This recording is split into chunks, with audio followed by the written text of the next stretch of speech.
Hi, everybody. Welcome to our spiritual weather report call for July, the Core Light Spiritual Weather Report call, and July 2020. And I'm sitting here in our living room in South Africa with my beloved Leslie, who's just smiling. She's beaming.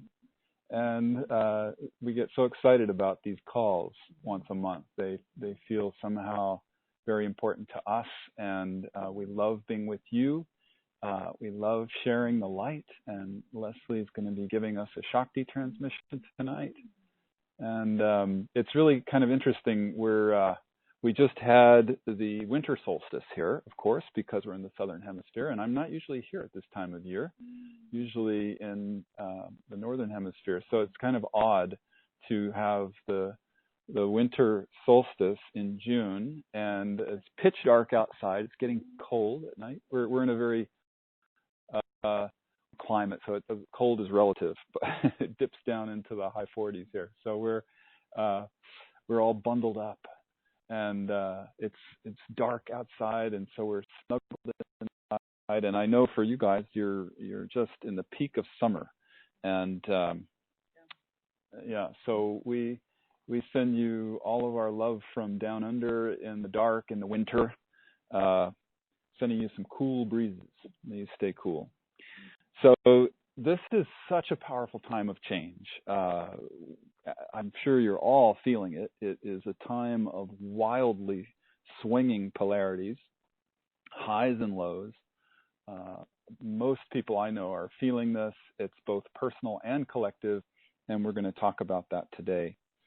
So I think, as always, we'll start with our guided meditation before we get too much into the talking.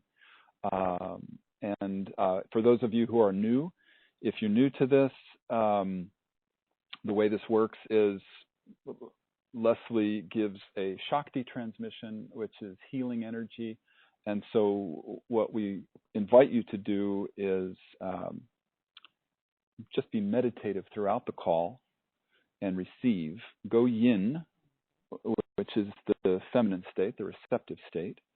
And just allow the healing energy to come in. It's uplifting, and it's healing, and it's absolutely delightful. So whether you're with us live today or listening to the recording later, it doesn't matter, because this is a field that we're all creating. We're all connected in it, and time and space do not really exist except in the third dimension. So in this space, we can all tune in to these other levels of reality beyond time and space.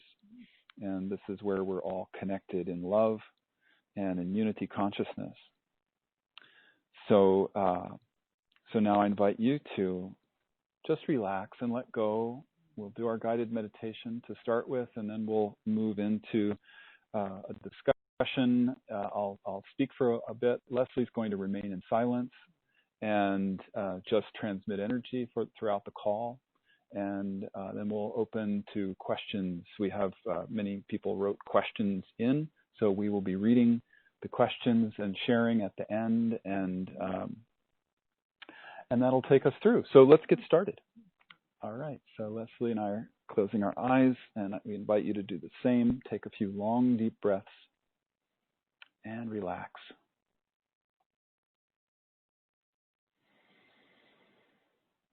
Just let go, breathing in the light, breathing in the life force that surrounds you, breathing it all the way down, deep into your diaphragm, stretching your lungs gently,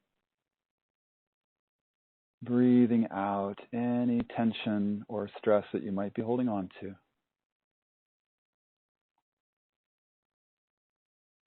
Breathing in present moment,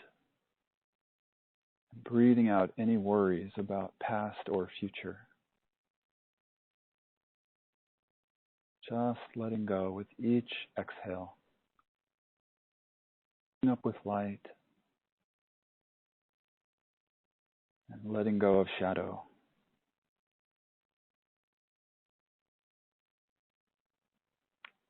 To help you relax, visualize a warm liquid pouring over the top of your head like honey, relaxing every muscle it touches, Feel your scalp relaxing.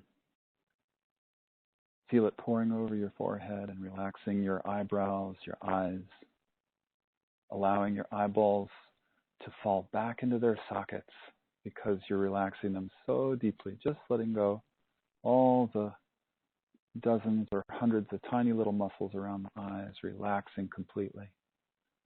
Feeling the liquid pouring over your nose, your cheeks, your ears, the back of your head, your mouth, your jaw. Deeply, deeply relaxing all of the facial muscles, especially focusing on relaxing the back of the tongue,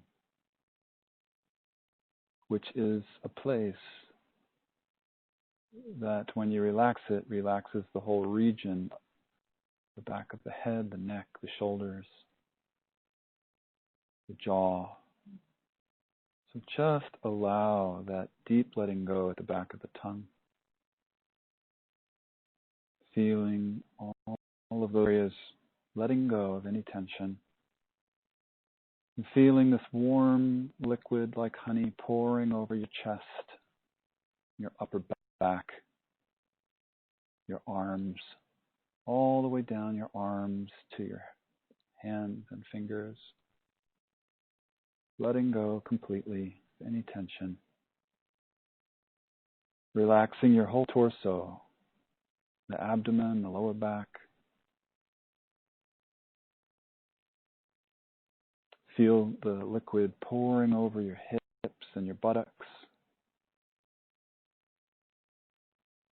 Relaxing all of those muscles, especially focus on the psoas muscles, which run down the front of the hips on either side. And again, when you can relax those psoas muscles, you relax the whole region of that whole pelvic region. So just take a few moments to focus on really letting go of those psoas muscles. They do tend to hold a lot of tension. And relaxing the legs, the upper legs, lower legs, feet and toes. Completely letting go any tension you're holding on to. Going completely yin, completely receptive. Allowing in the shakti, this beautiful transmission of energy from the southern tip of the Nilotic meridian that runs down the continent of Africa.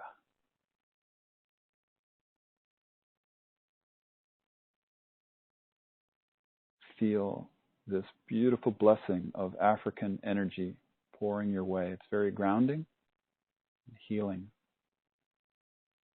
They call it the river of gold, La Lunga Manga Kwatsi in the local language. It's a river of gold that runs along the spine of Africa from the pyramids at Giza all the way down to where Leslie and I are at the sacred mountain next to our home. It's also the region where the white lions are. So we send you energy from the white lions of Timbavati. Feel that beautiful energy of the white lions coming your way. A very powerful, heart-centered energy.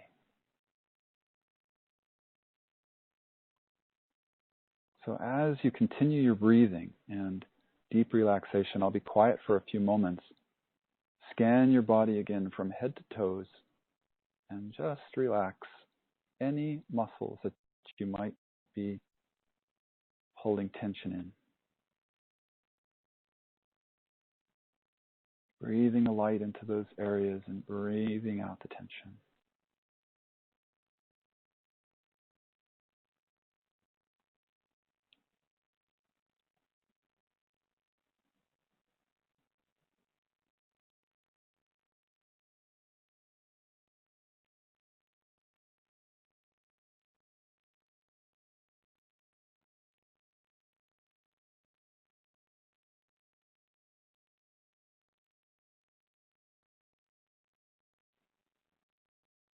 Continuing your breathing and relaxing deeply with each breath,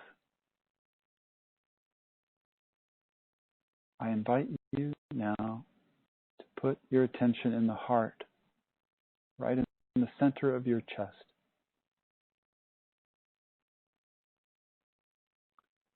Feel it like a miniature sun right in the center of your chest cavity inside your body, radiating beautiful golden white light. Or maybe you see it as pink or a different color. But feel and see that radiant sun glowing inside your chest, beaming this beautiful, loving energy. Maybe it's brilliant white light. Maybe you feel the energy of the white lions inside your chest. The heart.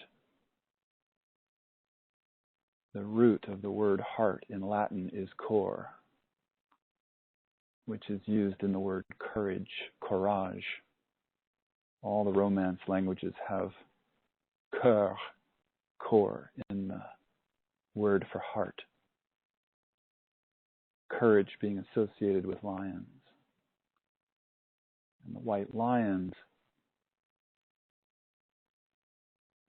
here in this region, only place that they incarnate in the wild on earth is here in Temple-Thurston, close to where we live.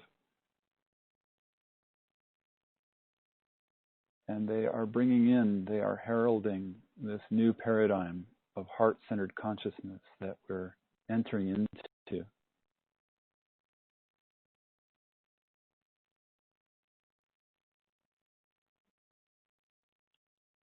So feel that energy in your heart. It is heart-centered energy that they bring. So you can tap into that now. Let it radiate and fill up your chest cavity. Let it continue to grow and radiate and fill up your entire body with this beautiful white light or whatever color you see, filling you up. The vibration of this energy is love, the loving energy of the heart. And when you really tap into it, you usually begin to smile. So I invite you to cheat if you want and turn the corners of your mouth up. If you really want to feel that love and that joy that goes with it, you can smile, and it helps you to bring that energy in. So we invite you to do that. We all need this energy right now, given what's happening on the planet, the challenges we face. So let's all take this opportunity to feel the love, feel the joy, if you're able.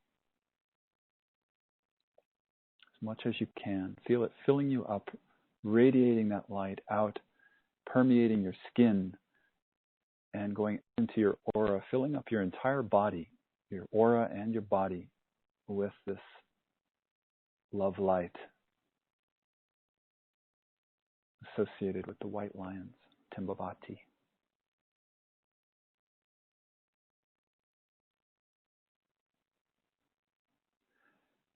And now I invite you to take that energy from your heart and drop it down to the root chakra, which is at the perineum, the base of the spine, and drop it all the way down into the earth. This is your grounding cord. Feel it connecting with the center of the earth, the core of the earth.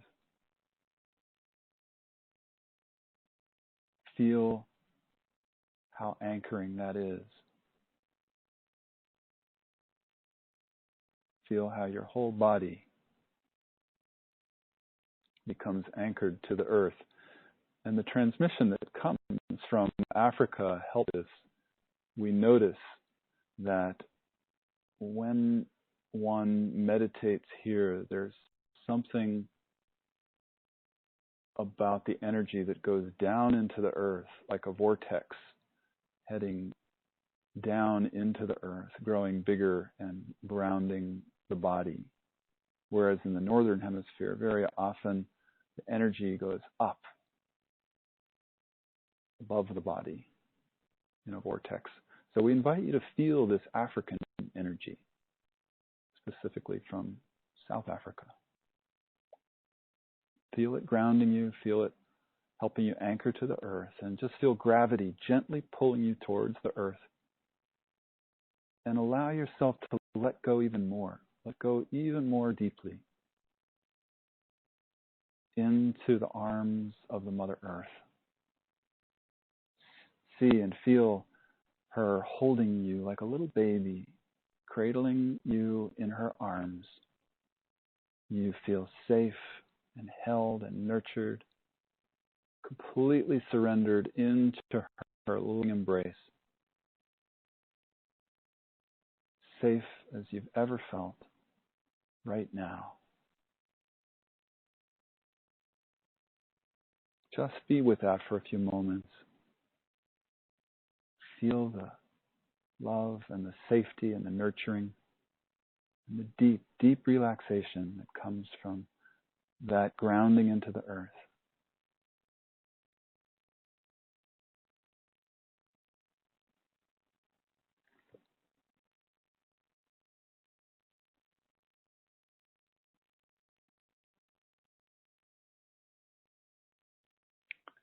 And now I invite you to take that energy from the earth and bring it up into your body, up through the soles of your feet, up to the root chakra,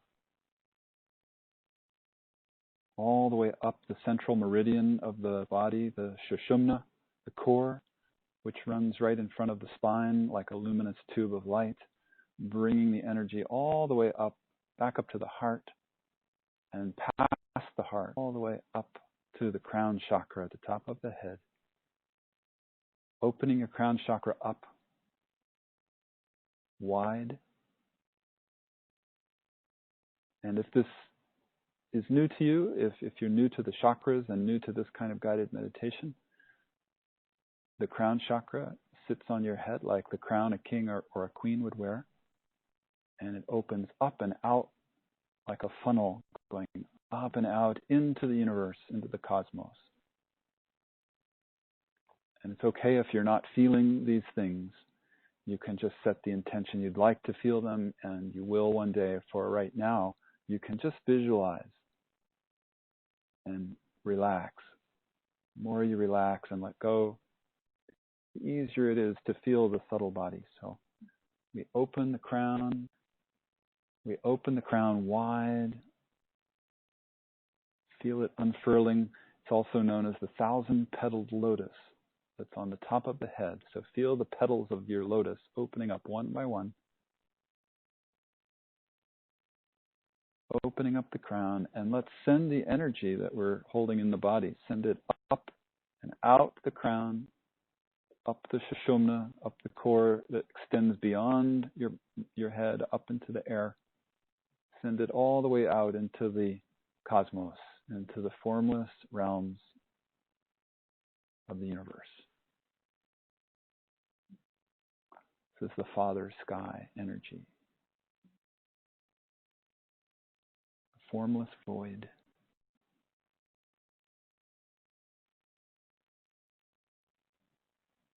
Feel yourself connecting to that beautiful celestial energy. The energy of your own divinity.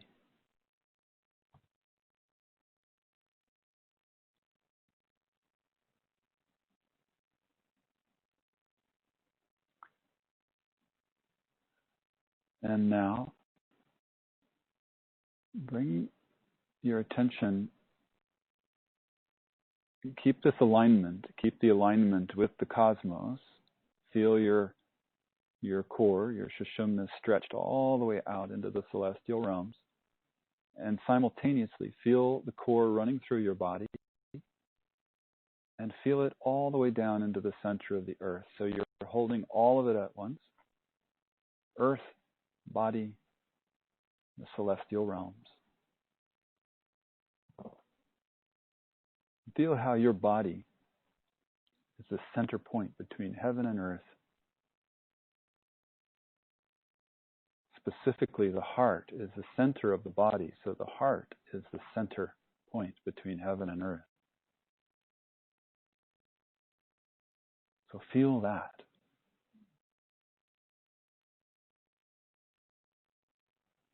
And as that heart center is the place where the wellspring of love originates, and bubbles up from within,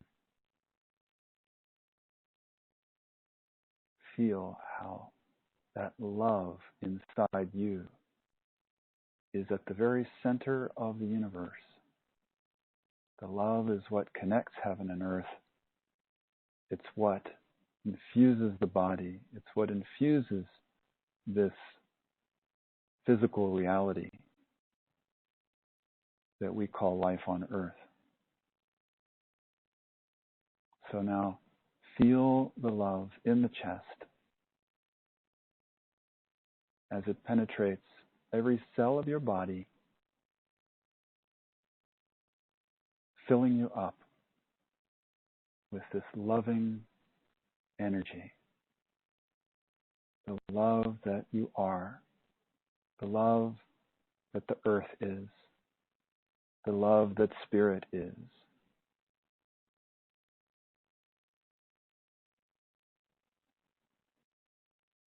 And let it all merge as one in your heart. The three aspects: physical reality of earth, visible realms of spirit, and your physical body. Feel them all as love, right in the center of your chest, in the heart.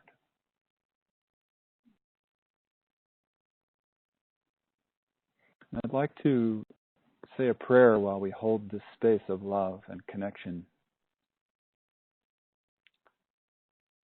We call on the Great Spirit, the Divine Mother, Father God, the Self that we all are.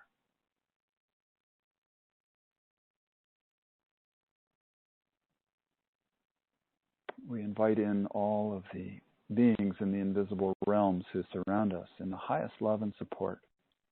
Angels, the archangels, Buddhas and Bodhisattvas, lineage masters, all the saints, all the beings who we know support us in the highest way. We invite you into this call, and we ask that you please surround us in a cocoon of golden white light, lifting us up into the highest realms. Guide our conversation into the highest wisdom, the highest love, the highest truth. Fill us up with light so much that we can carry it out in the world, living our soul's highest purpose and sharing it with others in this time of great challenge and change, this time of change.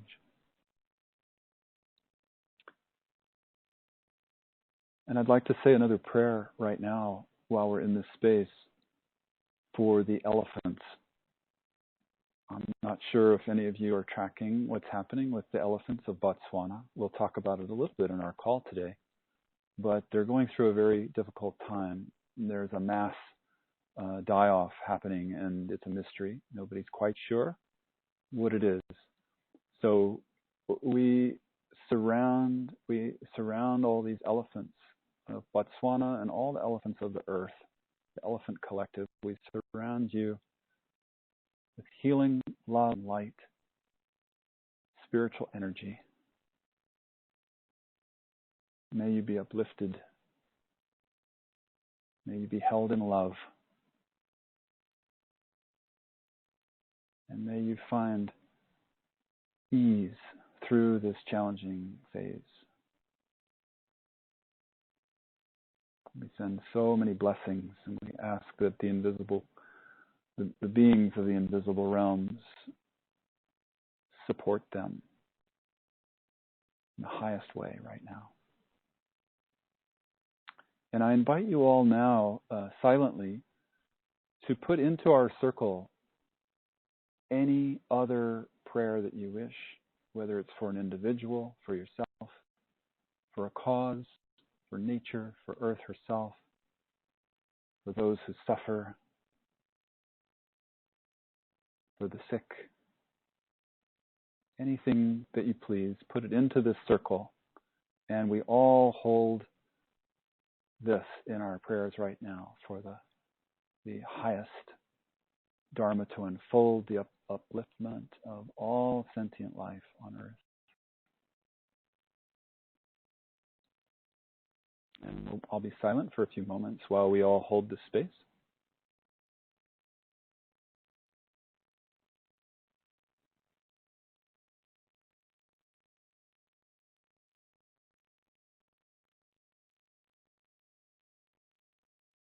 I know there are many, many things happening on Earth that need our prayers right now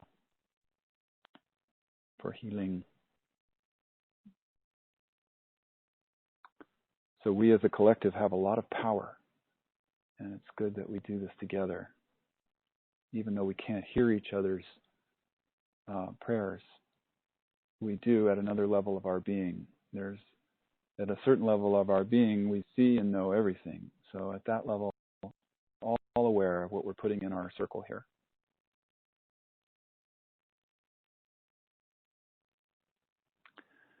So we give great thanks, knowing that this healing is happening, that the beautiful light of the divine is flowing in and supporting all of these people and animals and nature and all of the causes and all of the beautiful souls who are listening to this call or participating in this call now or participating later. May we all be infused and surrounded with this healing light.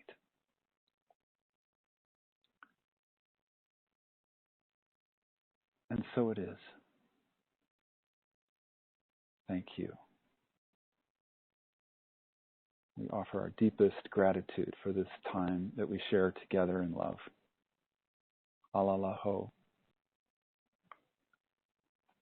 And alalaho, I love, is a Tibetan word for amen, which means, isn't it wonderful?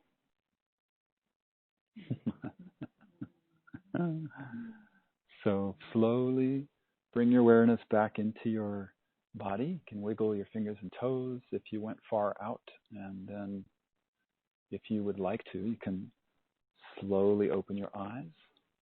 I know many of us need to multitask during these calls, so if that's what you're going to do, then go for it. And otherwise, if you'd like to just remain very receptive and meditative throughout the call, the Shakti transmission will continue. So we invite you to be as relaxed as you possibly can and receive.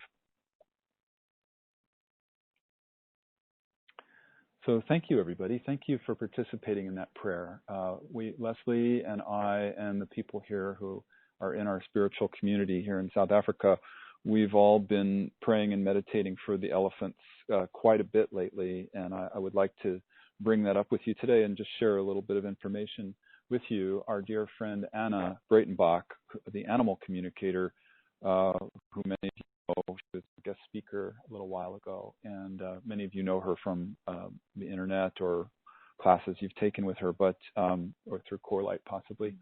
But she and I have been in communication about what's going on with the elephants, and she had a communication with them that I'll read to you.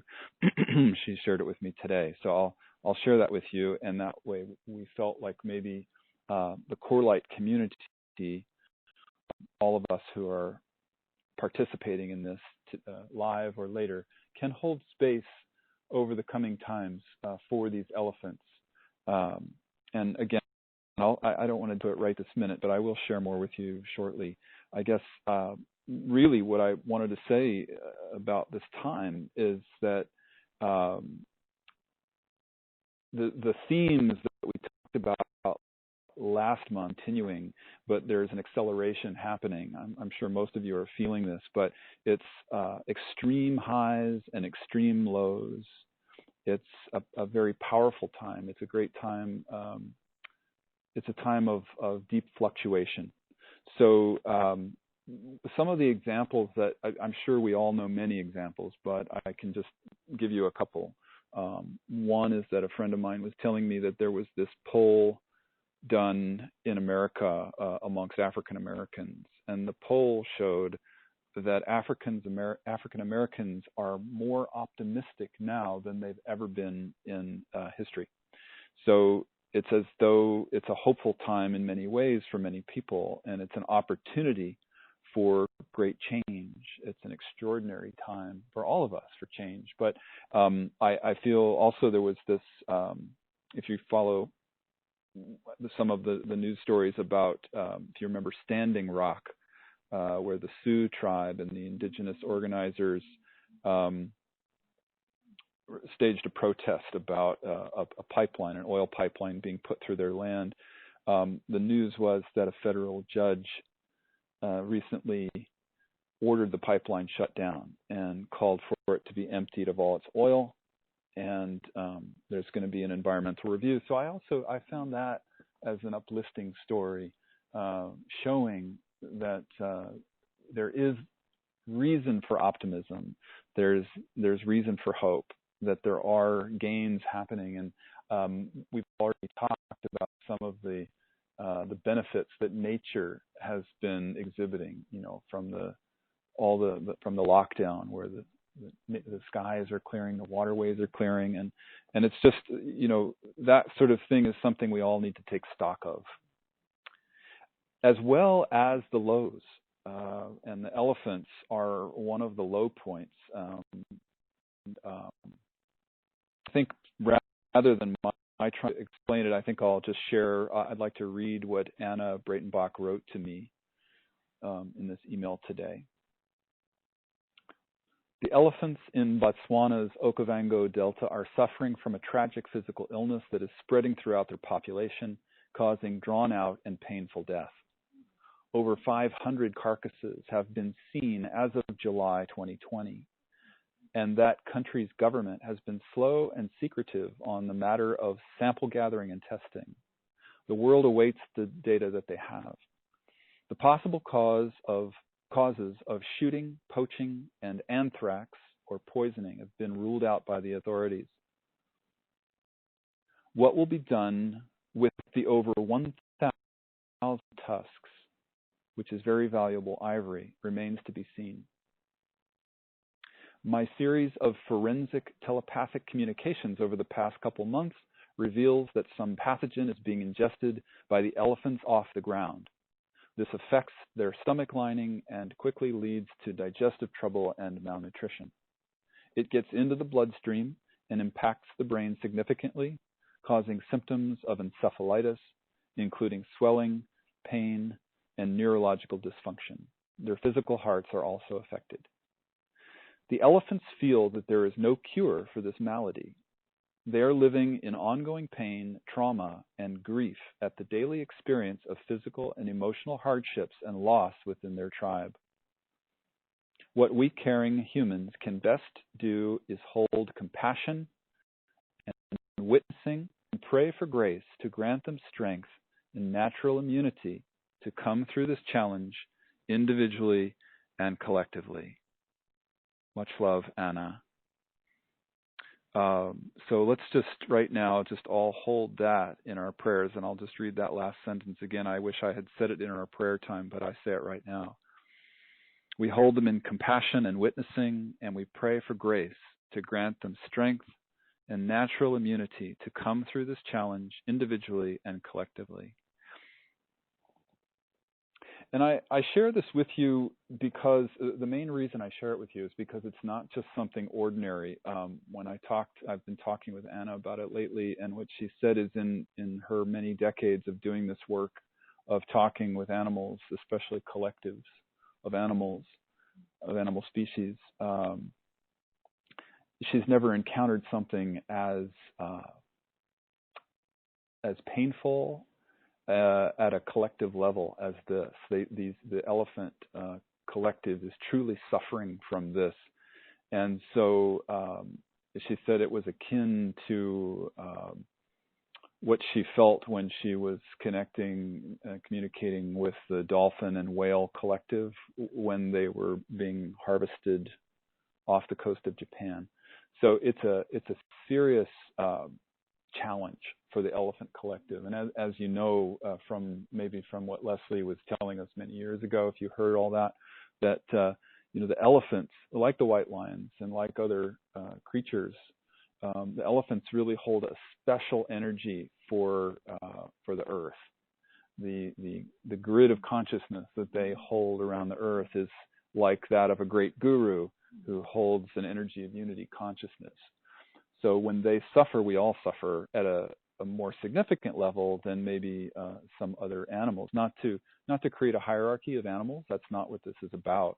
It's just that all of us, humans and animals, we all hold an energy. We're all part of a grid that surrounds the earth, and we are all holding it to the degree that we're able. We all put as much light into the grid as we're able, and the elephants specifically hold a large part of that. So that's why I bring this up with you, just to bring it to your awareness. If you weren't aware that it was happening, I really wanted you all to know about it. And I really appreciate your allowing me this time to share it with you and to hold that in prayer. And I just wanted to, before we move on to other things, I just wanted to say, to me, it's very interesting that what we are learning about the elephants here feels a lot like what humans are going through right now with the virus globally. It's mysterious. It's nobody's quite sure exactly what's going on. It's causing devastation at many levels, and it's making most people feel helpless and confused, and there's a lot of suffering going on. So it's just very interesting to me, these parallels. So I bring all of our attention to that. I put it in our circle for prayer. And if you've been around Corelight for any period of time, you might remember Leslie talking about what she called the power of one. And the power of one is it's a very magnified form of power. For example, when one of us holds a prayer, it has a power. But when many of us hold a prayer, it's multiplied exponentially. It's not a linear power increase. It's an exponential power increase. So by all of us holding a power of one around this, or specifically around the elephants, and we do this with different causes from time to time, but for right now, let's just do the elephants, and we'll hold an amplified energy as a collective spiritual community. So again, thank you. So let's see, some of the other things that I wanted to just talk about today around highs and lows. Obviously, they're happening in the outer world. We see the examples of that, but they're happening inside us as well. And you're probably aware of it in your own life in whatever way. If you're not, consider yourself blessed that you're having some kind of stable life right now. But I can't tell you how many people I know who are having all kinds of huge whether it's a meltdown or a spiritual breakthrough or medical emergency or whatever it is, but it's a time of extremes, highs and lows, and I wonder if you can feel it. So maybe tune into that and see what you're tapping into there, because it is an opportunity. It's an extraordinary opportunity for all of us to witness what's happening inside us and what's happening in the world at a whole new level. So it's an opportunity for us to strengthen our witness, to strengthen our neutral observer in a way that is unprecedented. So this is the gift and the opportunity that we're being offered here in this time. So I invite you to that. And I know we talk about that almost every month. We talk about the power of the witness and how important that is right now. If you're new to Corelight and you don't know what the witness is, I'm not going to explain it right now because I do talk about it so often, but in our book, The Marriage of Spirit, there's a chapter on it. And so I invite you to go read that. I think it might even be free, one of the free downloads on our website. If not, you can get the book The next topic that I wanted to just put out into our circle today is about the fear and the chaos that is being amplified in our world right now. And specifically finding an antidote to the fear and the chaos that's being put out and amplified in our world right now. I'm sure most of us can feel that. It's ramping up. The fear and the chaos has been accelerating for months now. And as you know, we ask for questions and sharing to be submitted each month. And I got a few strong sharings and questions about this particular theme. So I'm not going to read those questions today, but I'm wrapping them into this talk. And it's really about just how extreme it is in some circles. If you are a person who has a very strong spiritual commitment and you have a strong witness and you've been meditating deeply, you're probably on an even keel with this and you're handling it well. And I know quite a few other people are freaking out a bit.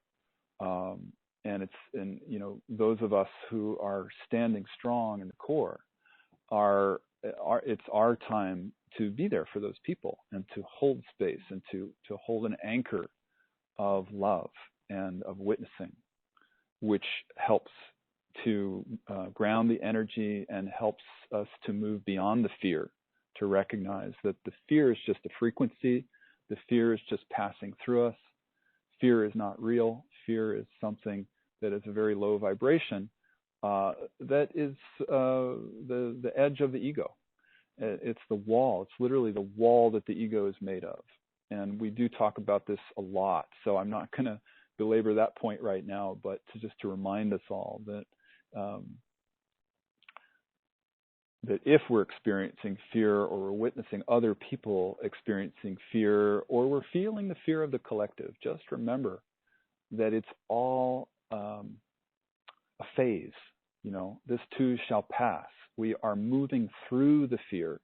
The temptation is to be wrapped up in it and to let the mind and the ego turn it into something beyond what it actually is and begin to freak out about it. That, oh my God, all is lost. We're all going to die a horrible, painful death. The earth's going to be destroyed or, whatever. The mind runs with this stuff. And that is not what's happening. Yes, there's a death. Yes, there's an ending. Yes, we're watching the crumbling of systems. But it's also a birth. It's not some kind of final curtain. And there's nothing wrong with what's going on. There's a perfection to this. There's a perfection to what's happening. And I know that might be hard for some people to hear, but as challenging as these times are, there is a perfection to it.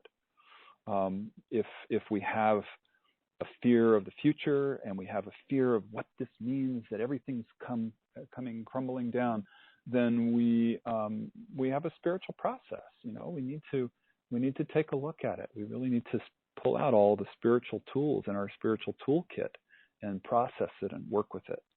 And I know most of us on this call, and probably everybody on this call, is aware of that. And I know it's easier said than done. But perhaps by talking about it today, it might help strengthen our witness and strengthen our ability to get through it. So the fear, the chaos, the uncertainty, and all that goes with that are so intense that it's important to remember not to get sucked down into the shadow all of the time. And I think that's what's happening to many people that I know. It may be because a person is spending too much time watching the news, for example, or maybe too much time helping other people in crisis, or maybe for whatever reason, spending too much time focusing on our personal shadow, on the negative things happening in our lives. And the truth is, it is important to acknowledge these things, to name the shadow. In fact, it's critical. And as you all know, if you've been around Core Light for any period of time, that's what Leslie taught for so long, is how to process the shadow energies, how to move them through, how to name them and work with them and let them go. And wow, what a gift that is, right? If you have those tools, you know how powerful that is in helping us get through these times. And we are so blessed to have those tools. So right now, it's important to remember not only that that's true, but also to focus on the light. Because if we're focusing on the pain and the shadow all the time, it's not healthy and it's going to suck us down.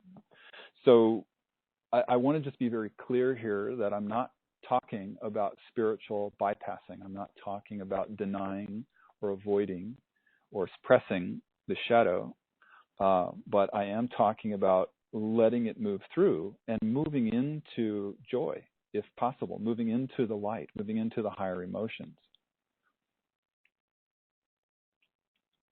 I had a conversation this week with somebody, and I just want to share a little bit of it with you. It was really interesting. She said to me, "Oh, you've got to tell people that. You've got to say that on the call." And I thought, "Oh, I don't know if I want to share that."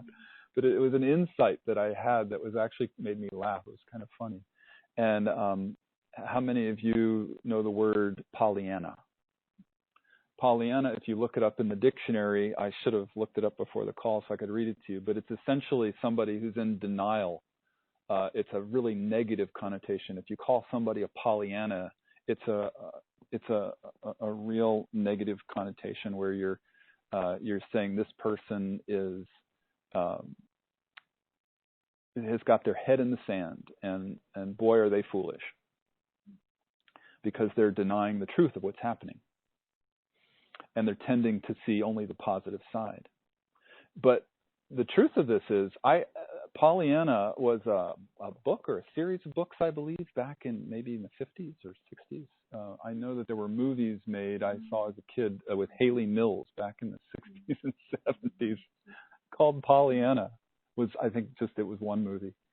And so if you've never watched the movie or read the book, you might try it, because I can tell you, this is my personal opinion, and take it or leave it, but I think Pollyanna got a really bad rap. I think whoever made that definition of the word was really cynical and really out to lunch.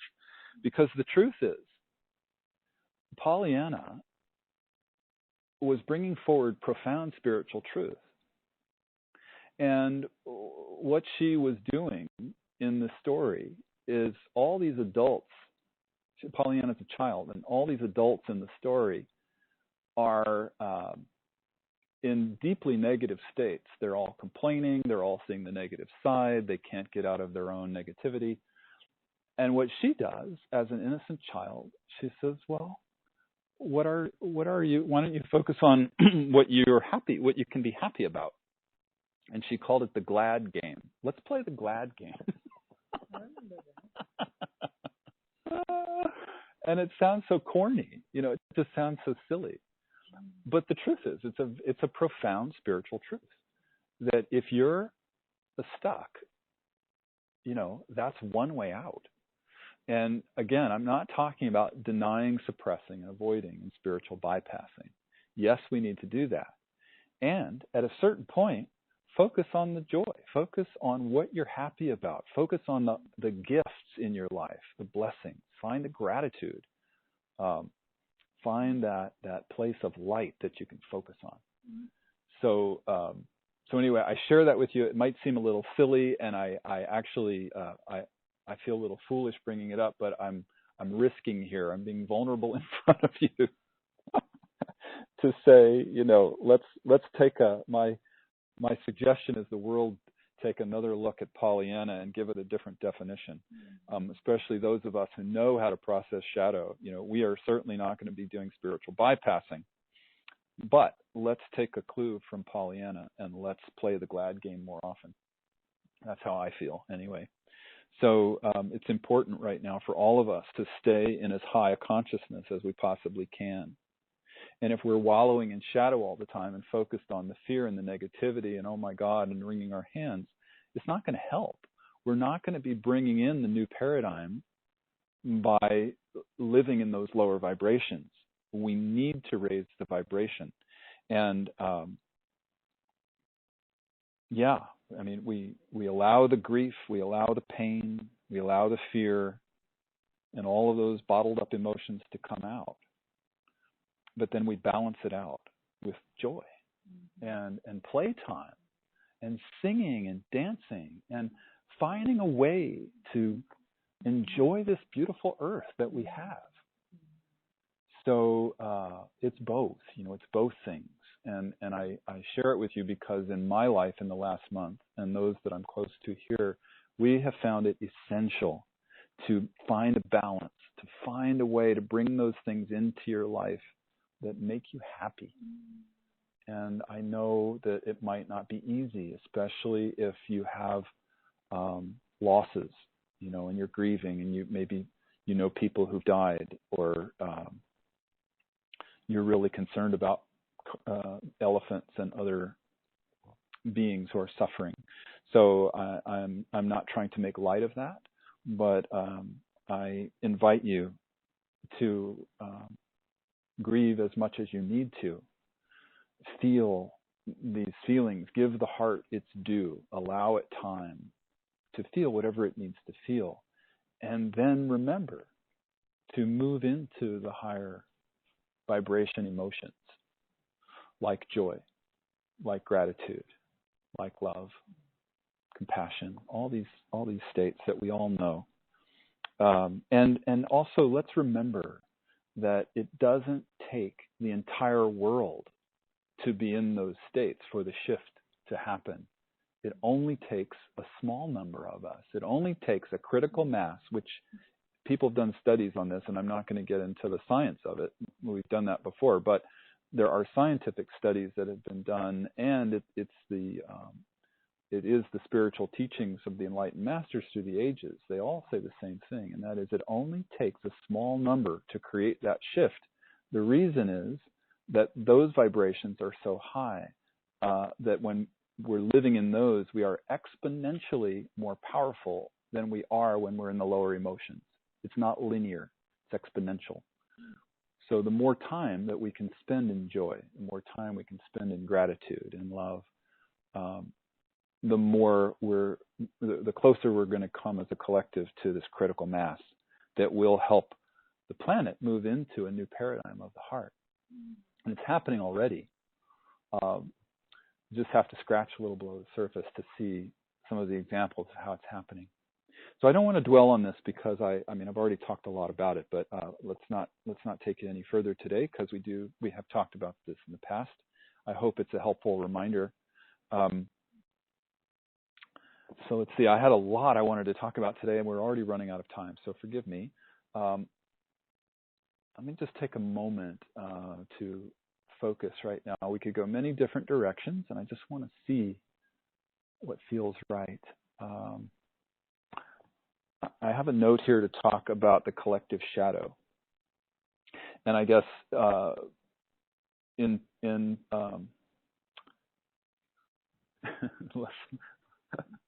Leslie's worn out already just thinking about collective shadow. So collectively, we're all processing massive amounts of shadow, and it's historical shadow. It's the shadow that goes all the way back to long, long ago. And last month, we talked about the shadow of racism. I'm not sure how much I want to get into this. Actually, I was planning to talk about this, but somehow it's not feeling like the most important thing. Last month, we talked about, I think this is what I wanted to say, is that we talked about how all of us are processing in our sleep. And if you remember, if you listened to last month's call, what we were saying was that, if you're feeling disrupted sleep, if you're having trouble with your body, especially in sleep, if you don't feel rested when you wake up, it's probably because all of us are doing what we can at night to siphon off whatever shadow we can from the collective process. And a spiritual seeker, well, everybody does this. Everybody does it to the degree that they're able. But if you're on a committed spiritual path, you might be more conscious of what you're doing, and you might be doing more than others if you've practiced it. So your soul evolution would determine that. But my guess is that if you're listening to this call, that you're part of that. So I felt like reiterating that because it feels to me like this is just being ramped up now. The collective shadow processing is ramping up, and we are, I guess, here's what I want to say, that it's a massive amount of shadow, and the reason for it is because there's a massive amount of light pouring in. So the brighter the light, the darker the shadow. The more the quantity of light, the more the quantity of shadow that's going to get flushed up for review and processing and clearing and purging. So I just wanted to name that. We didn't specifically talk about that last month, and I wanted to name it because it's going to be affecting all of us, both personally and collectively. So whether you're feeling it in your personal life or as a collective, I think it's just important to name it so we can all witness it, be aware that it's happening, and just be okay with it. You know, we're all in this together. So don't feel victimized and like you're the Lone Ranger here. We're all, if that's happening to you. If it's not happening to you, great. Enjoy it. Just enjoy your deep sleep. Maybe this is your time to really rest and get some good sleep. But I feel like we are sort of, how do I say this? We're at the beginning of a path, of a trajectory collectively, where over the years to come, there are going to be more things like this happening, more global events happening that are going to keep us deepening on this journey of awakening and moving into the new paradigm of the heart. So the pattern here is important to name, that as the light increases, the shadow is going to increase. And we're going to be given these events, these collective events, these global events that help us to deal with our historical shadow. And I don't really want to get into the details of all that. It would take too much time, but we'll be talking about it in times to come, because we're going to be forced into dealing with it, because it will be happening. It's what we need. It's what the planet needs to make the shift, and it's what we each need to make the shift into our own personal journey into love and into the heart. It's important to remember, and this is the last thing I'll say here about this, it's important to remember that as we are experiencing these, whatever you want to call them, let's call them eruptions, as we experience these mass eruptions, we need to find the gift in each one. The gift is always the opportunity to release all of the old, suppressed, buried emotions and all of the old ways of being that no longer serve, all the things of the old paradigm that really the hallmark of the old paradigm is it's been about the misuse or abuse of power. And so we're going to be faced from time to time with having to look at the different ways in which we have done that as a collective. And it's a great gift. I mean, it's painful as hell, but if you've been on a spiritual path for a while, you know how this works. You know, you process a level of your shadow, and wow, when you come out the other side, you have a new level of light. Leslie always used to say, you can only go as high as you're willing to go low. You know, if you're willing to dig out another basement, you're going to get a new story added onto your building. And the other way around too. That if you're bringing in the light, you're going to be given the opportunity to dig out a new basement, and it just builds on itself. So I wanted to just mention some exercises that we can all be doing. I'm sure this is a reminder for many people, but the exercises we can all be doing to support these spiritual principles that I'm naming. The number one is witnessing, as we talked about. There's another one that I love, It's called the 60-second serenity practice, and it's a guided meditation that Leslie gave us. It only takes 60 seconds to do, and I'm not going to tell you about it right now because it's free on our website. It's a written piece about how to do it, and it's on our free resources page. If you haven't seen it, it's called the 60-second serenity practice. And if you haven't done it in a while, if you remember it and have not done it, I invite you to go and check it out again. It's a brilliant thing for right now. Helps you to quickly and easily shift the energy in your body. In fact, any of Leslie's guided meditations, which are on our web store, just go. There's a page for audio on the audio store. There's a page for guided meditations. Highly, highly recommended to be using those right now. As I mentioned before, playing the GLAD game. If you really want a good, Leslie and I, when we play that game, we always laugh because it can be really silly. You can name all kinds of very silly things that you're glad about. And it makes you feel like a child again. So we like to do that. The other thing that I have found really important lately is singing. Singing and dancing and movement and exercise are all good, but especially singing. I find that there's something about the singing that really shifts the energy. And being in nature as well, I would say that's another really critical one for me right now.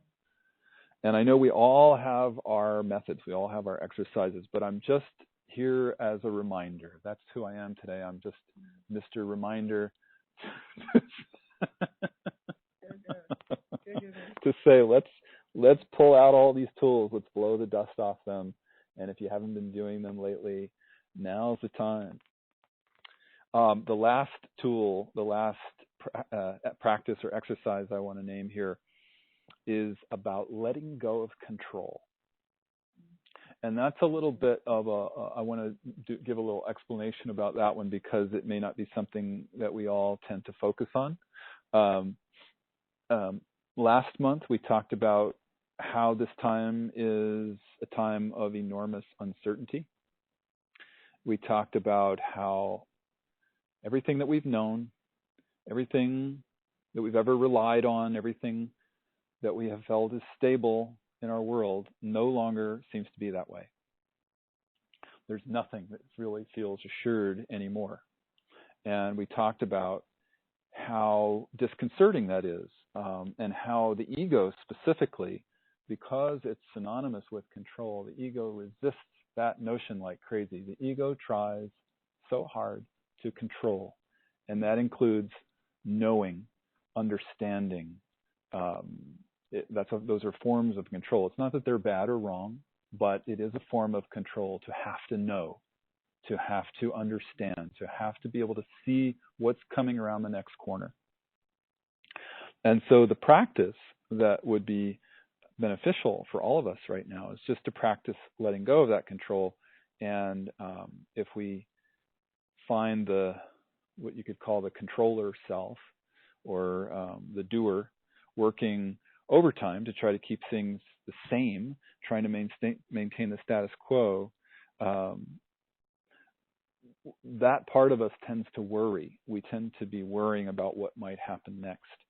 And the key is the witness. The key is witnessing that part of us, which is resisting and fearing the changes that are coming, fearing the future. So we witness it, and we consciously love that part of us.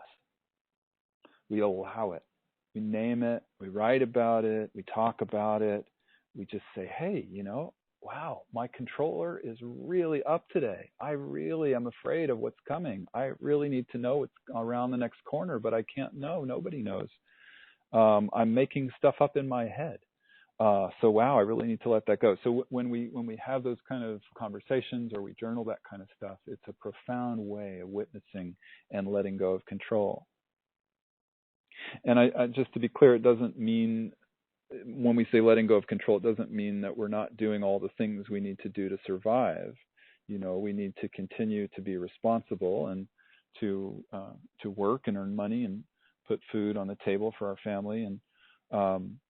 And the key is to stop worrying, to stop obsessing about the future. And, focusing all the time on how to fend off what might be a coming disaster.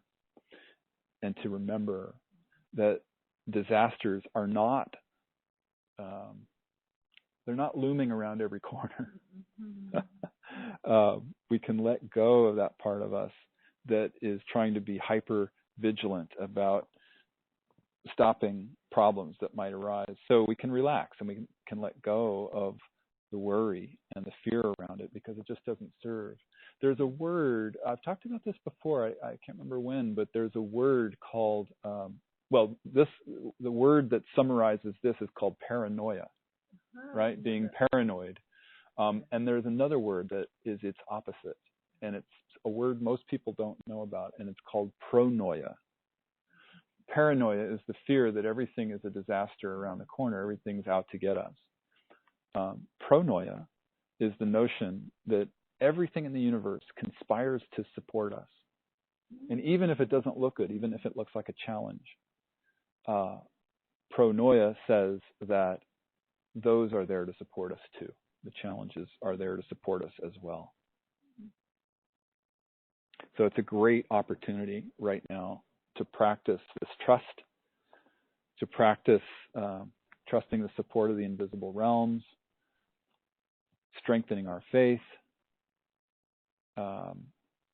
recognizing that there's a perfection to what's happening right now, that nothing's wrong, as I said, and we're exactly where we need to be. We're doing exactly what we need to do. And this is our opportunity to practice all of these spiritual practices that we know, and reassuring the ego that it's not the end, that it's not the final curtain, it's not disaster and death. Yes, there's some of that, but it's really what we're talking about is change. What's happening is change. It's graduation time. It's time to let go of the old ways and to move into something new that's more in keeping with the new us. It's more aligned in the heart, actually. That's really what it's about, something that's more aligned in love. So it's best right now to just practice allowing the old things to fall apart that aren't working. If it seems chaotic and uncertain and full of unknowns, and that's our cue that we need to practice just being okay with that and realizing that it's time to practice letting go of the control that we thought we had, and remember that it's all okay. And to remember that as souls, we planned all this. We planned this long ago. We knew that this time was going to be a significant challenge, but we also knew that we could get through it. And we knew that we could get to the other side of it and live in love. We could become more loving. We could become more surrendered. We could become happier. Leslie's like applauding in the corner. She's like, yes, happiness. So it's our opportunity to become free, essentially. That's the bottom line here. What awaits us is our freedom on the other side of this process. Leslie's saying there's generosity that comes through. So yeah, I agree. Yeah. Fill your heart with divine. They can't hear you because I'm on my headset here. So I'm she's chiming in. So there's so much more I wanted to say, and I'm looking at the time. And what I'd really like to do right now is move forward and talk with Barbara, because Barbara and I had a conversation yesterday. We were on the phone and we were talking about the call today. And as we talked, we had a really enlightening conversation about what's going on, and specifically about the two narratives, or let's just say all the polarized narratives that are happening on the planet right now. Last month we talked about how for every situation there are polarized narratives, and they're pretty extreme.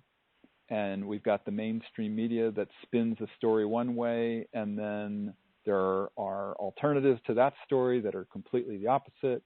And it's impossible to know what's going on. And we practice using our discernment, and we practice not taking sides.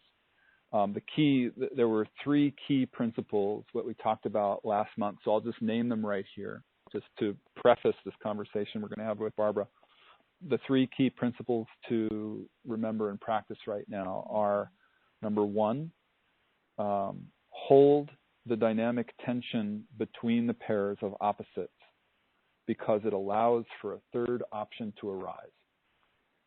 So that's number 1. Number 2 is the rule of thumb for the yogi is to be neither attracted nor repulsed. And number 3, we need to practice neither believing nor disbelieving. So there's the 3 different ways of saying really the same thing, but it's what we're all being asked to do. And the truth is, it's the only way forward right now, because there's really actually no way to know exactly what's going on our planet in this beautiful virtual reality called life on planet Earth. We are in the unknown. We are in the uncertainty. We're in fear and chaos.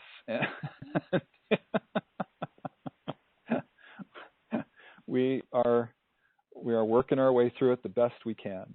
So Barbara, rather than I go on, I invite you. Would you like to share some things with us today? Sure. Thank you, Brad. This has just been so wonderful and so enlightening. It's, I'm hearing it's just what the doctor ordered. No pun intended, though. Exactly. And so, right. From our conversation, the message that I have been given is seek higher ground, which really dovetails beautifully with all that you have been speaking of. And, when we are not seeking higher ground, we fall into the pit of despair. And we cannot change from the place that we have created, whatever it is that we're challenged with. So we need to seek higher ground, and really my understanding of that is to strengthen the witness. And as we're seeking higher ground and seeing that image of standing above and looking around, it helps us to strengthen the witness. And it feels to me like all of this, as you so beautifully and eloquently have stated, is the divine plan. And so that we're really needing to see, know, and understand that all of this has been meant to happen. And when we get into the desperation, fear, and worry, we're in victim consciousness. And we cannot clear victim consciousness from the same place that it was created. And so one of the ways that I'd love to offer here from all that you have shared, Brad, is that all of this that is happening is bringing many of us into the present moment. And this is how we are able to really strengthen and align with the witness. And as these fears and doubts come up into our conscious awareness, rather than identifying with them and falling into the pit of despair, from the witness, we can say hello to whatever part is showing up. So if we have this feeling of hopeless, helpless,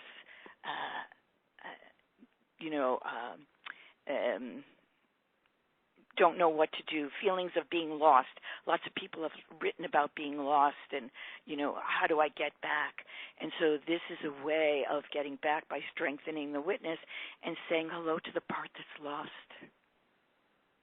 or the part that's feeling helpless, and allowing that part to have a voice, and just listening, not really trying to fix that part or avoid or deny that part. We're walking that fine line, that fine balance of listening without becoming identified or abandoning that part. So we want to ask that part, what is it that it's feeling and what is it that it's wanting and not wanting, much like we do with a square. For those of you who are familiar with your greatest desires and worst fears, that's what we're asking of that part. So I just really wanted to share that as a way for us to seek higher ground. I think it's really key critical. And another piece that I'd like to offer, and boy, so much is coming through right now. My apologies. But to, the breath. I think a lot of times we forget about the breath. We get so caught up in our fears that we forget about breathing and just taking a few moments to deepen the breath and to ask for help. We have a tendency to, to, kind of sit in something, know that we're kind of stuck in it, and that's a time when we can really reach out and ask for help from each other. And you mentioned, about all of this being a gift. And if we can just see it as that, there are times when I really stop and pause and say how grateful I am for the peace, the quiet, the stillness, the flower, the tree, whatever it is, to take that moment. And the piece that I really got from our conversation yesterday, Brad, was to really be open and receptive and listen. Really listen to each other.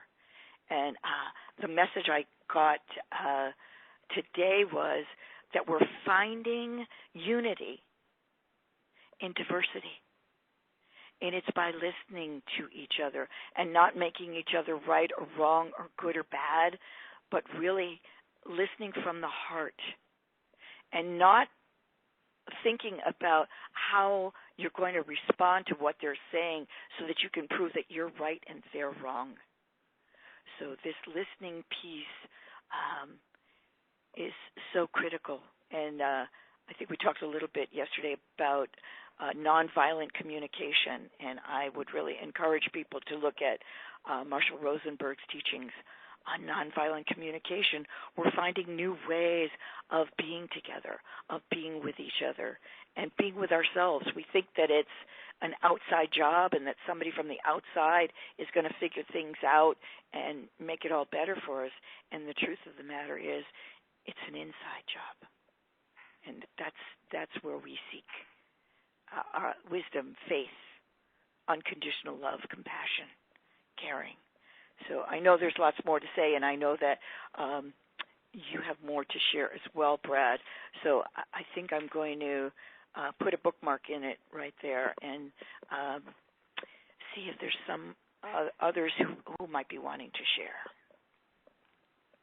Well, yeah, we do have the questions. I think one of the things that I thought you and I could share with the group about our conversation, which was so inspiring to me, was that I think we both saw, like we were talking about how divided the world is, how divided specifically. I mean, we were talking about America specifically, but it's the world. We were talking about how divided it is, and you can't, there are topics that are just difficult to talk about. And one of the ones that embodies this is talking about whether to wear a mask or not. And we're like, well, we can't really talk about that. It's too divisive. And then talking about anything to do with politics or the leaders of our country, and oh no, we can't talk about that. It's too divisive. Mm-hmm. And then we were saying, well, how do you clear this stuff if you can't talk about it? That's right. That's right. How do you do this? And I just had the feeling it would be good to talk about this with the group, because I bet you every single person who's listening has had this experience. You know, whether you're with your family or friends or at your hairdresser's,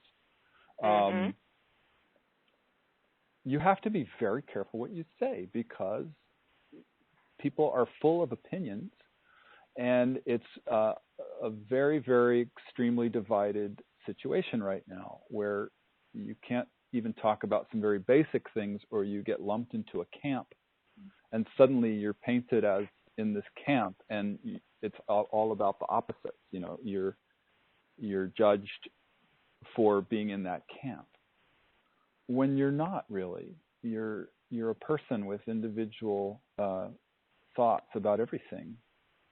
And so anyway, you and I were talking about that, and we felt, I think the one of the keys was, we felt like it was important to mention that it's very, very difficult to practice the 3 spiritual principles that Leslie has shared with us, that I named, about holding the tension between the opposites, about neither believing nor disbelieving, about being neither attracted nor repulsed. Because if somebody is in one of those camps, or somebody throws out one of those opinions that for whatever reason you feel to be either ridiculous or hateful or foolish, whatever it is, suddenly everything inside you goes, screaming, like, I can't say anything about it. I have to stuff my feelings of like, you're wrong. No, that's not true. And that's exactly what we're all going through. And so really, I just feel like it's important to name that it's a more difficult practice than it sounds like. It's much easier said than done. And yet, how important is it? Just from the conversation you and I had, Barbara, how important is it to really see where we as advanced spiritual seekers with a lot of witnessing practice under our belts, where do we have trouble practicing those things? Where do we judge? Where do we blame? And I think specifically a lot of it's about judgment and blame. Yes. As long as there, and this, I guess this is the spiritual principle behind it, the spiritual truth that we can all be aware of, is that if we're finding ourselves even a small amount in judgment or blame of another person, whether it's a world leader or judgment of the hairdresser with a different opinion or whatever, a parent or a sibling, friend, if we're in judgment or we're in blame, we're in victim-tyrant consciousness. And that's exactly the thing that this is all about. If you take this entire mess that we're in, this whole process that the world's in, back to its most fundamental building block, it's that process, victim-tyrant consciousness. So this is our practice right now for all of us, is witnessing and watching. Where do we do that? Where do we have even a little bit of judgment? Where do we have a little bit of blame? And then doing our practice around it, whether we process it or just witness it and let it go. But this is the path right now. Would you, Barbara, how would you comment on that? Would you say that that's kind of where we came to, or is there more? Yes. Well, I'd just like to say just a tiny bit more in that, along with that victim-tyrant consciousness is attacking and defending. Mm-hmm. And being attacked and needing to defend. And right. or having to be right. Yes. Well, yes, getting into that right fighter. And I was talking earlier about really listening, and we don't listen. We're so busy either attacking or defending that we really can't hear. We so have our own limiting belief system that we really can't hear. And, the good news about this is that it's a way back to each other. because we're Yeah. looking for that higher state of consciousness where we can all come together. And the truth of the matter is that we're all wanting the same or similar things. We have different points of view and different directions to come to it from. But ultimately, the ground that we can, meet on is that we really want the same things. So I see this as a tremendous gift and opportunity, and those parts of us that feel attacked, that feel needing to defend, or that feel the need to attack and make others wrong, needs to be expressed and needs to be acknowledged and needs to be heard from. Why does that part need to defend? Why does that part need to attack? And one of the things I think that as we were talking, and we were talking about the outside, and needing to look at, how the outside is playing out inside each and every one of us. And I asked you during the call yesterday, where is the clear divide within me? And I think that's what's wanting to be seen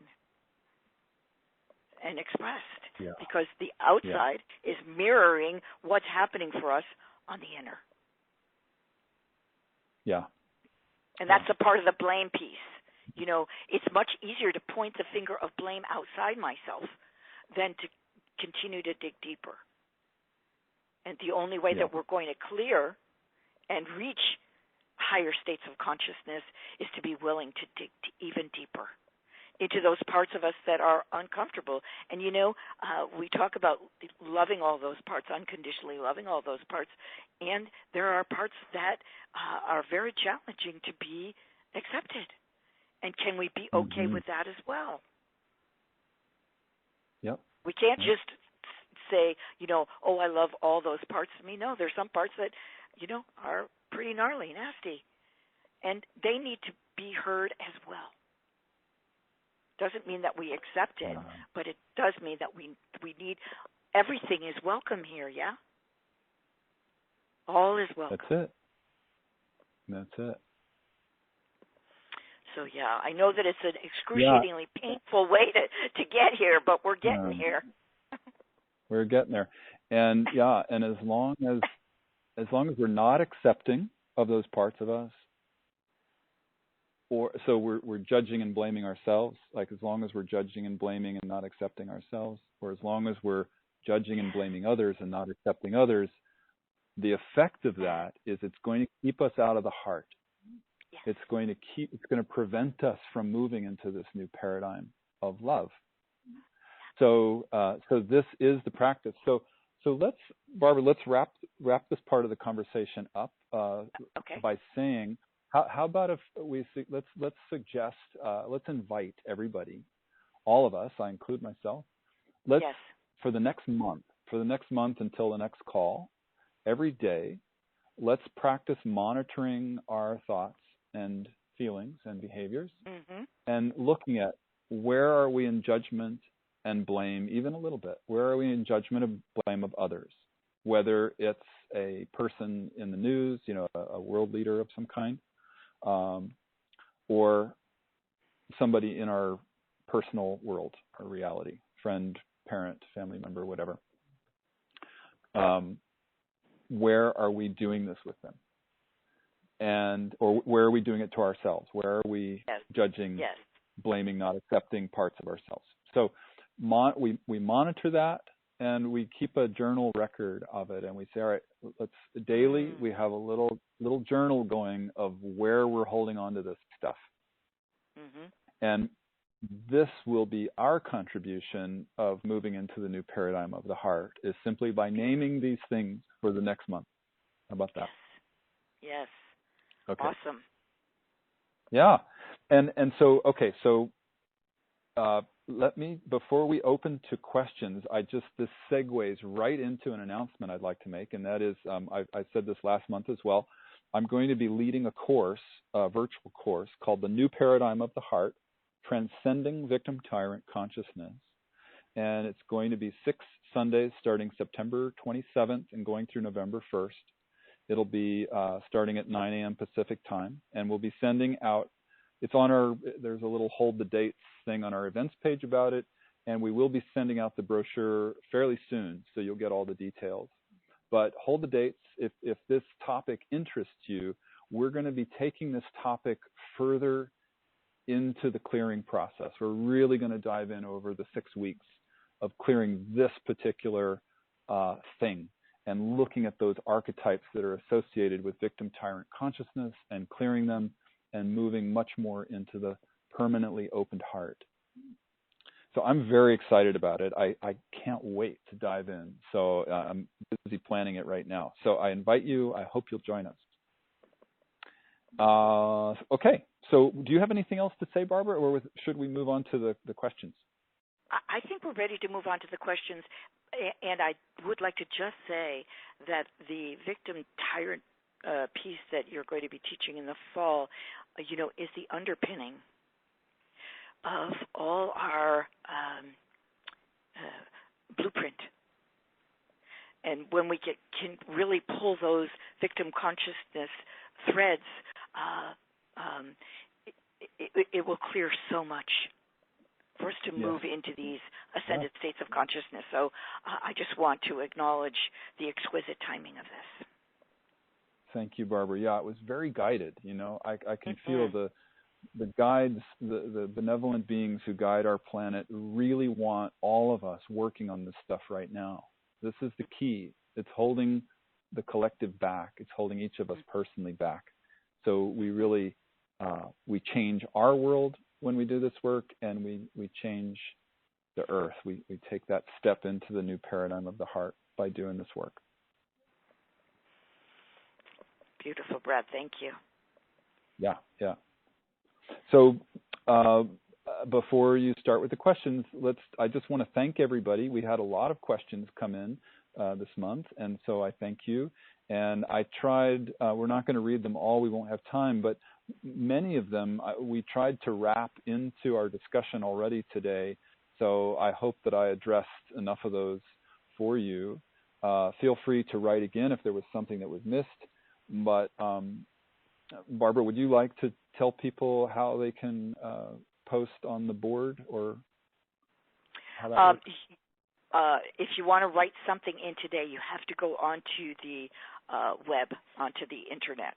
And then once you go connect with the internet, then you can write a question in and we can go back. I can look at it and read it. So if you're on the phone, you'll need to make a web connection. There's an option on the email, to get to the web. Thank you. And let's just add a question or sharing. If you have something, a report, or something you want to share, we'd love to hear that too. Yeah. Okay. So we have some of each already, Brad. So I'm going to read the written question that we have, and this is from Diana, and she asks, what is it that you experience when your cave of Brahman is open? I have yet to have been able to do so. A multitude of gratefulness for Leslie's teachings and for having been radiated by her light so many times over the years. So what is it that you experience when your cave of Brahman is open?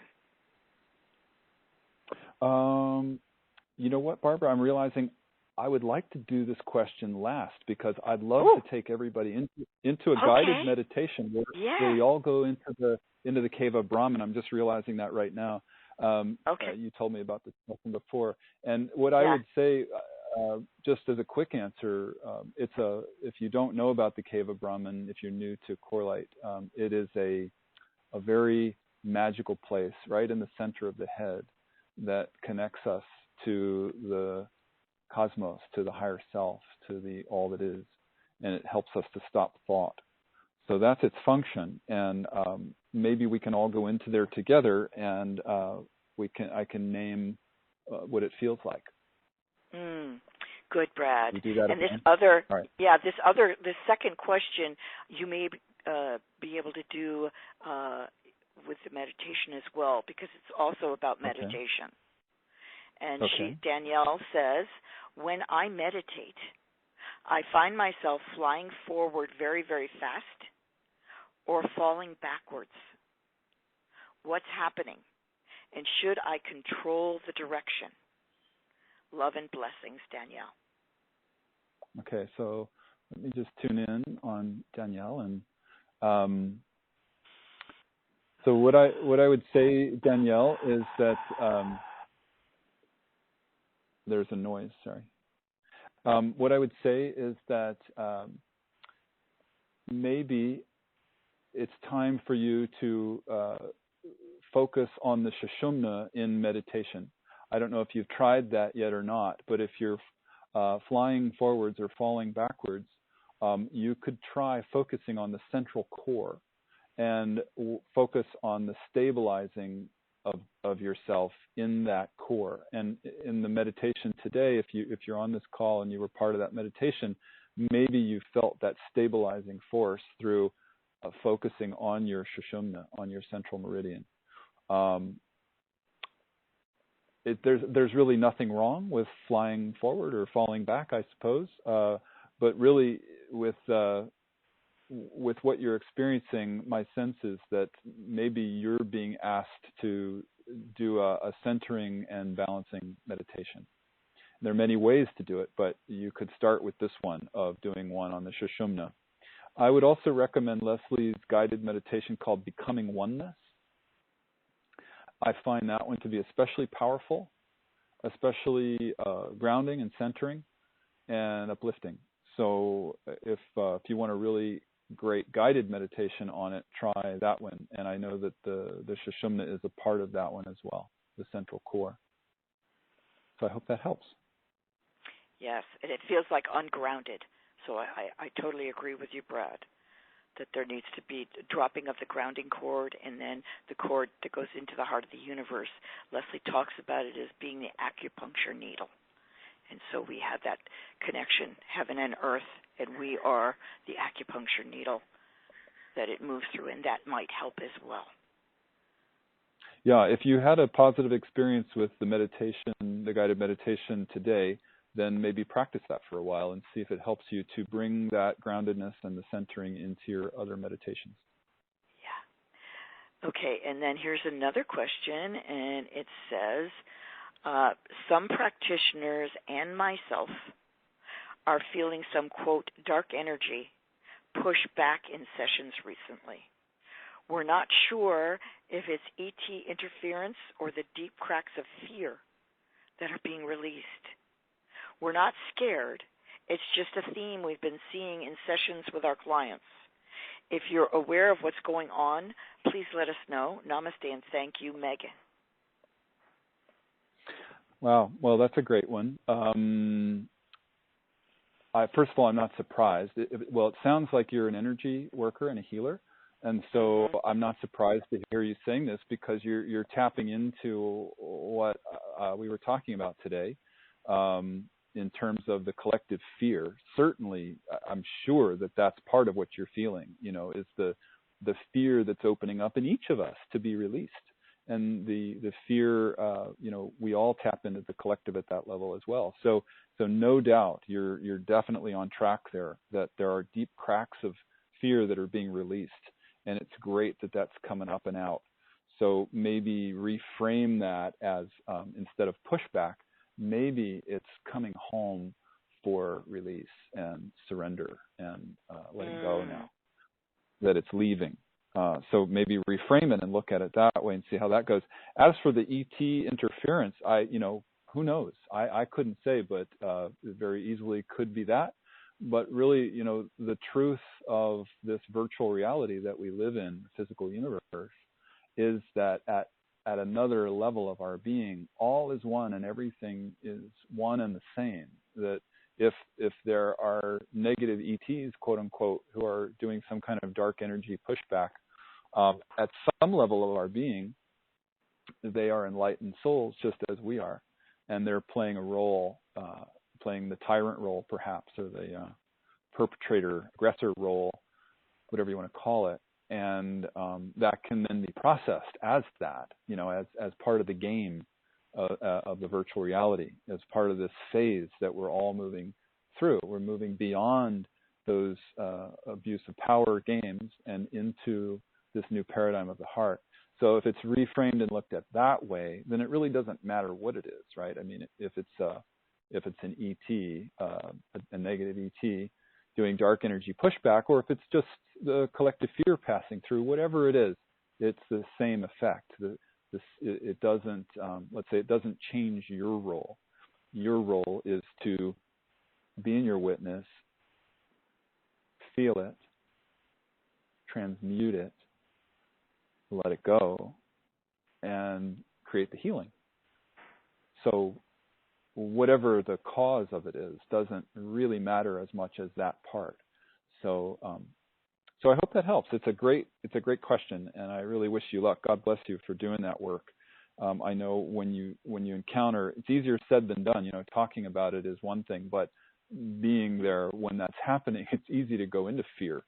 When you're encountering that fear energy, it's contagious, and it really can bring you down. So one does have to have a very strong witness when you're doing that work and you're encountering fear. So that's for all of us. It's not just for you. It's for everybody who's participating in the call today. You know, to be aware that this isn't a child's play. This isn't child's play. This is serious serious work for serious spiritual seekers. And you know, we're facing these new levels of fear that we've never faced before. So God bless us all for taking this on, right? But we, as I said before, you know we can get through this. We know we can do it. We planned it. Yes. We're in the perfect place, perfect time. So Barbara, what would you like to say about it? Well, you know, I can just so feel our collective energy and the support that we're holding for and with each other. And what I'd like to suggest is that people read the animal medicine card for the deer. And just briefly, the deer is the story of how many try to climb the mountain to reach the guru at the top for enlightenment. And halfway up, there's an ogre that comes running out and scares people, and they run back down the mountain. So they're not able to make it all the way up to the top of the mountain.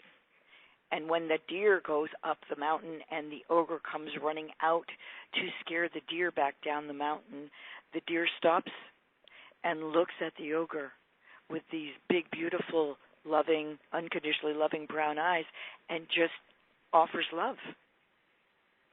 And the ogre is so deeply moved that it lets the deer pass and go up the mountain, and no one has ever loved the ogre.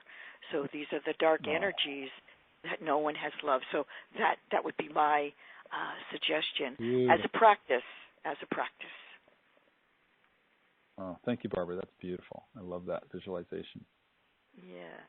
Okay, and so we've got a couple of comments on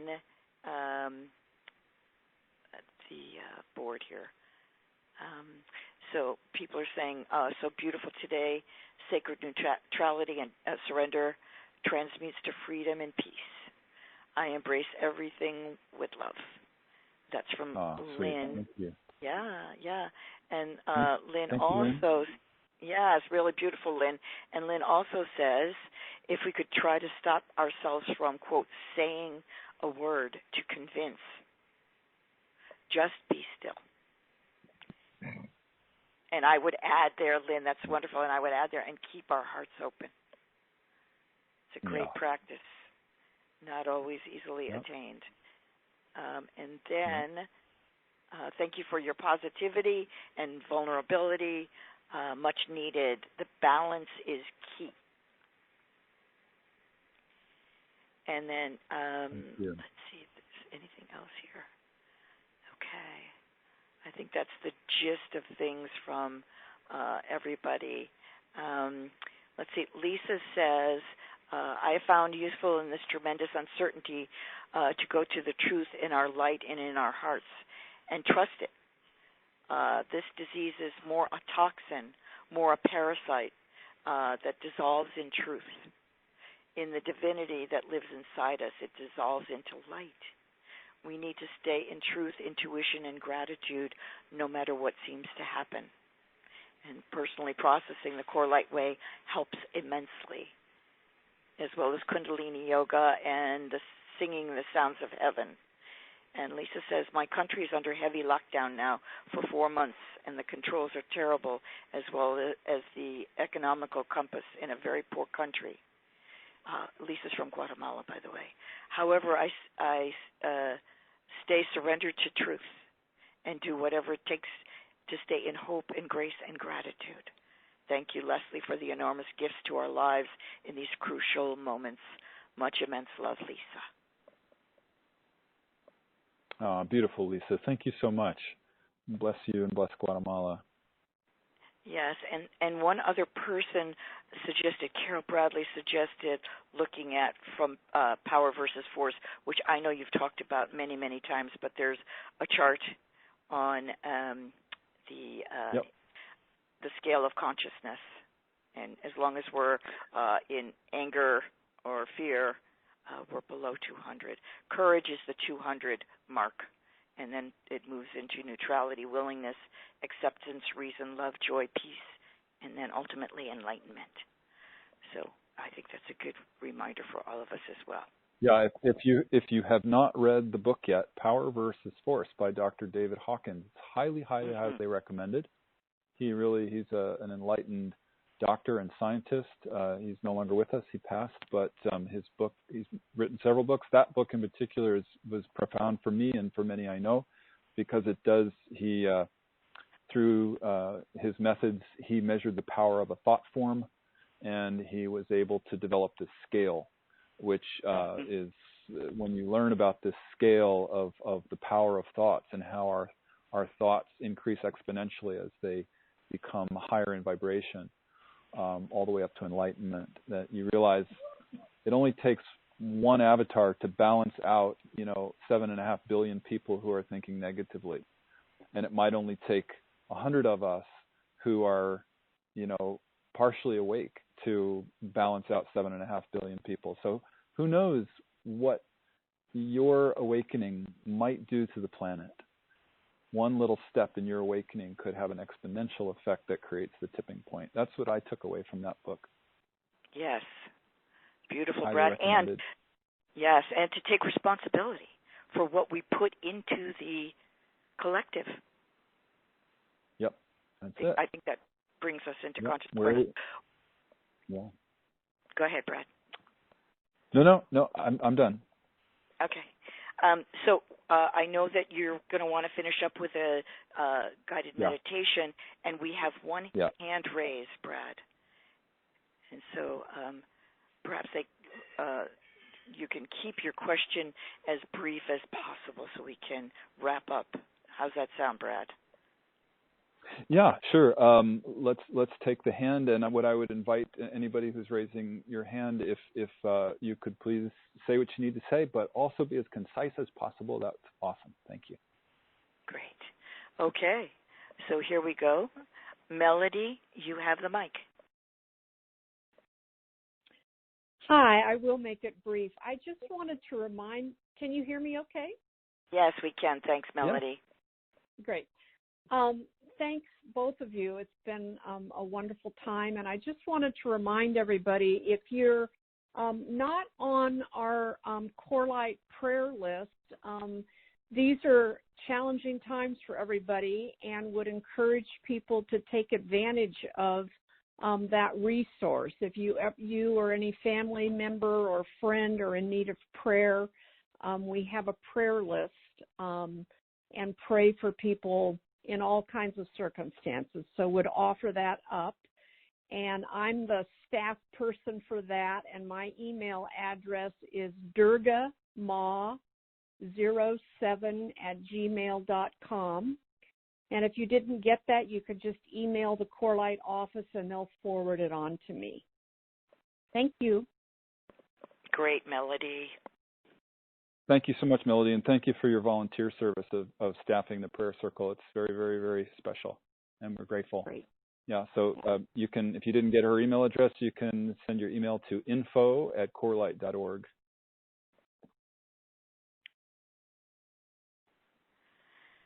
Okay, Brad. All right, so let's complete. We have 10 minutes. That's wonderful. So we can complete with a guided meditation and a prayer. And so we'll focus on the cave of Brahman in this. I invite you now, if you're multitasking, this would be a great time to pause for 10 minutes and just give yourself this gift of this very special time that we share to relax and let go. So I invite you to get quiet, sit or lie down, close your eyes, take a few long, deep breaths. And I know we've stirred up the energy quite a bit with all of our talking. And so especially invite you to breathe long, slow, and deep. Allow yourself to relax. The deep breathing stimulates the vagus nerve that runs down the center of the body, along the spine. And that helps us to completely relax the body through the central nervous system. Long, slow, deep breathing.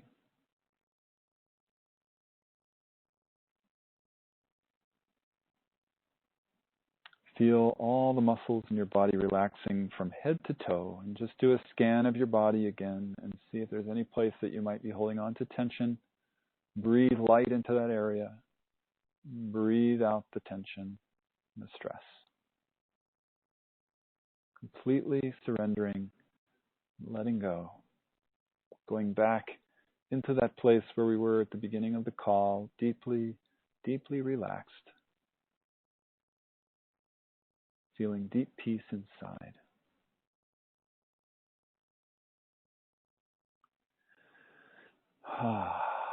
And when you're there, when you're in that very deep place of relaxation and quiet, I invite you, put your attention in the cave of Brahman, which is right in the center of your head.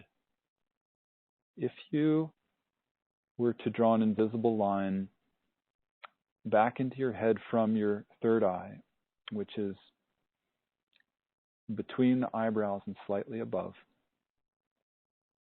you draw that invisible line back into your head. And then you draw an invisible line connecting your ears. And where those two invisible lines intersect, that's the cave of Brahman in the center of your head. It's the place where the pineal, pituitary, and hypothalamus reside. So just take a few moments to find that place.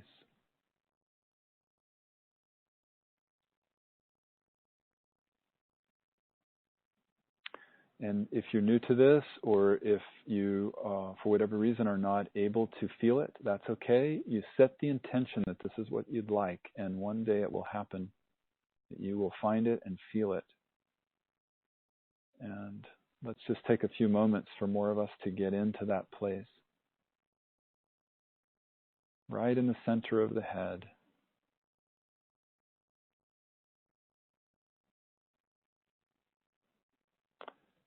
And when you find that place, what you feel, first of all, is a stopping of thought. You feel a deep silence inside. It's hard to put words to this, so please bear with me. I'm going to try my best to describe it in words, but it's more of an experience, more of a feeling. So when you find it, you find that thought stops. And it's hard to talk when you're there.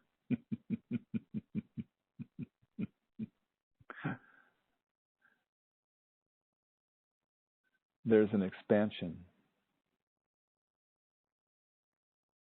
It's as though a gateway opens, like a portal that feels very expansive.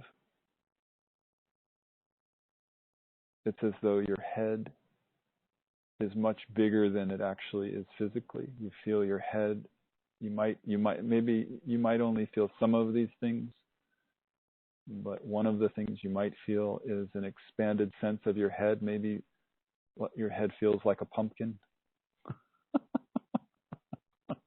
In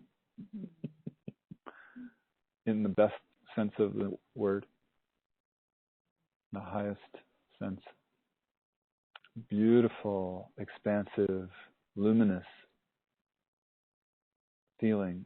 Also, I would say the other thing that you might feel is the crown chakra naturally opens. When you're in the cave of Brahman, you might feel like you have a hat on your head. It might feel like a sombrero on your head, energetically.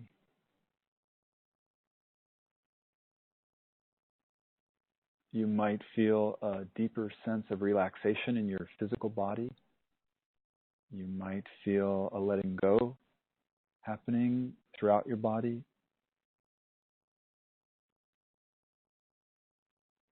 You might feel a sense of activation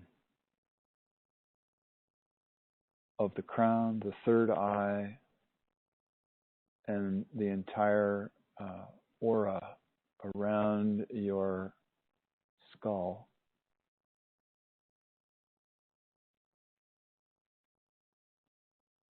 As though you exist beyond your skin. You might feel as though you're larger than your encapsulated body in the skin. You might feel a connection with the cosmos. I say cosmos, like you might get a glimpse, an image of a galaxy or star systems, that you are part of vast interstellar space. You might feel so expanded in your body that you feel you have, it's like you might be aware of the space between the molecules of your body. You might feel the sense that you are mostly space, that you are actually very, very small percentage of you is physical matter. You might feel a sense of dissolution and expansion. So if you're not feeling these things, I invite you to feel them now. Just get the sense of what you're made of. Get the sense that your body is mostly space. And if you feel so relaxed, so expanded by opening the cave of Brahman, that you're aware of this, it's as though you can feel a breeze pass right through you.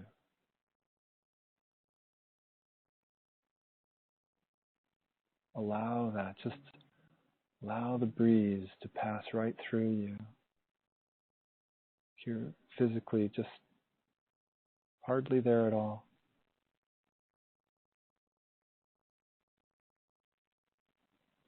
Just relax and surrender so deeply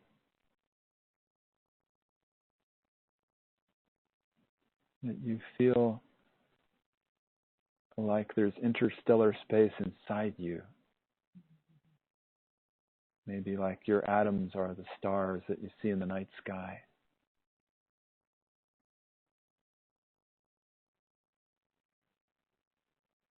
Billions of little stars inside you. And that's more the truth of who you are than you know.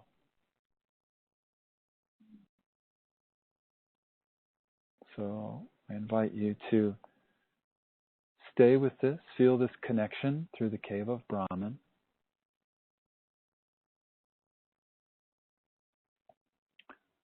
And I'm just going to close now because we're out of time for the day. But while you're in this state, we call on the guides teachers, angels, beings who have surrounded us during this time today. And we thank you. We bow to you in gratitude. And again, we place in our circle today this beautiful circle of love that we've created, this beautiful cocoon of healing, love, and light that we're all part of right now. We place the elephants of the world, place the white lions. We place all of the people, animals, nature, earth that are experiencing challenge, hardship, suffering. We place those beings right in the center of our circle and we send them love. And we ask for grace and healing to support them and to support us all, to support our Mother Earth and all of humanity and all sentient life through these changes, through this graduation time, and all the challenges that that brings. Help us to remember who we truly are, which is love, which is the pure awareness, the pure light, vast consciousness, eternality that we truly are. And help us to remember that that's who we are, having a human experience for a short time.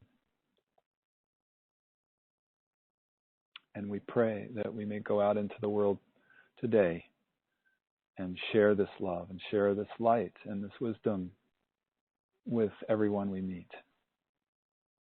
We're so deeply grateful for the time we share and these beautiful, beautiful bodies that we get to wear in this virtual reality called Earth for a few short years. Such a beautiful planet.